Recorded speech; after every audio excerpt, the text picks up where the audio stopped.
13:8 থেকে পেয়েছি আমরা।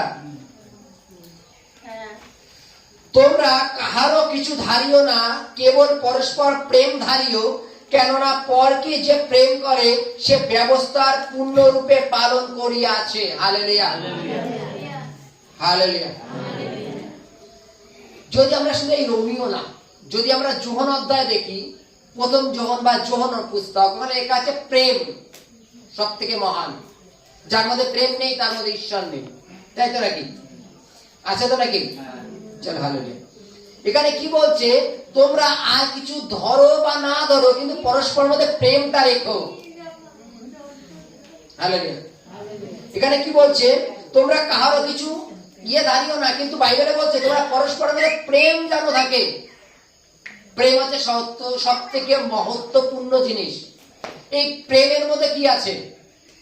এই প্রেমের মধ্যে কি আছে? যদি আমরা দেখি যে মনে করো একটা সূর্য, আকাশে যে সূর্য ওঠে, আমরা সূর্যটাকে সকাল থেকে উঠে সন্ধ্যাবেলা পর্যন্ত দেখি, আর কিছু দেখি না।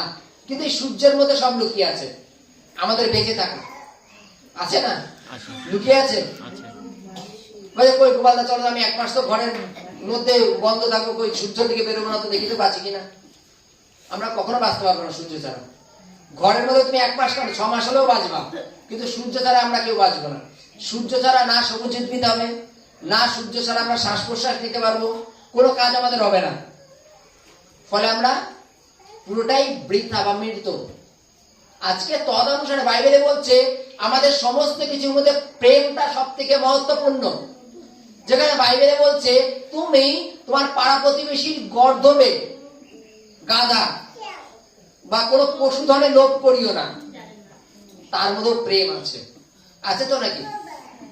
প্রেম আছে বলেই তুমি তার গরুর দিকে লোভ দিচ্ছ না। পরস্পরের মধ্যে প্রেম আছে। যদি আমি তার গরুর দিকে লোভ দিই, তার গরু ইনকেস যদি মারা যায়, তাহলে তো নিজেদেরই তো গরু মারা গেল।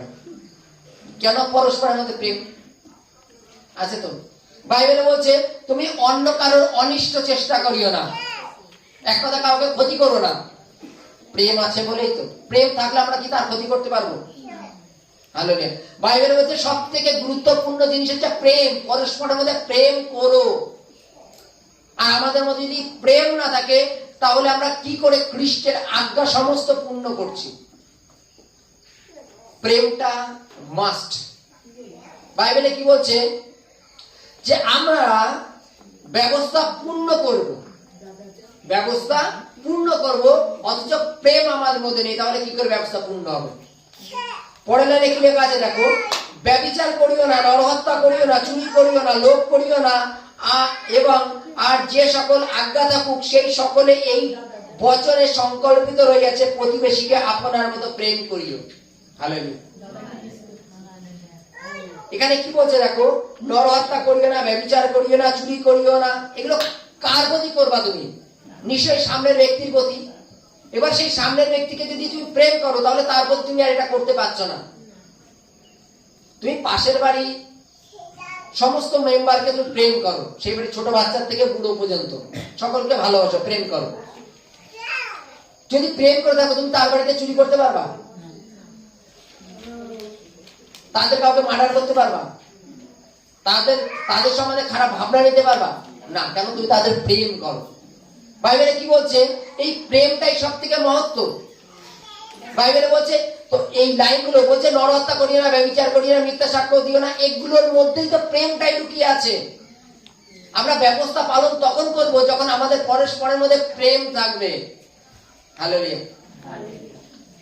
আমরা যদি কারোর বিষয়ে রাগ পুষে রাখি, প্রেম না থাকে, তাহলে আমরা ব্যবস্থা পুরোপুরি পূর্ণভাবে পালন করছি না। হালেলুয়া।